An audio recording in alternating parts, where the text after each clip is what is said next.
Welcome to Pindar Poetry. We hope you learned something new.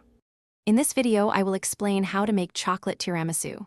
First, ensure you have all your ingredients ready, including fresh mascarpone cheese, strong espresso, and good quality cocoa powder. Begin by brewing about 1 cup of strong espresso and letting it cool. Next, gently melt 100 grams of dark chocolate over a double boiler or in the microwave, stirring until smooth. This forms the delicious chocolate base for our dessert.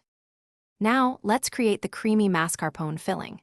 In a bowl, whisk 3 egg yolks with 1/4 cup of granulated sugar until the mixture is pale and thick.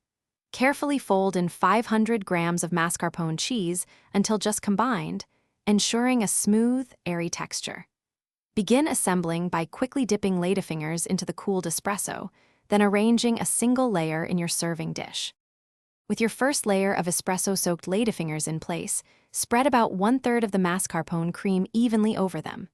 Now, drizzle some of your melted dark chocolate or dust with cocoa powder for that rich chocolatey flavor.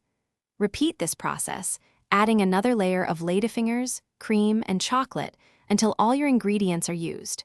Finish with a final layer of mascarpone cream.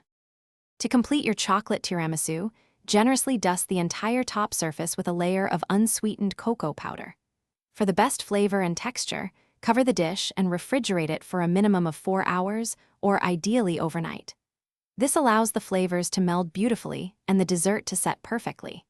Before you go, remember to check the description below for links to ingredients, other great deals, and to grab some little trees black ice for your car. Thanks for watching.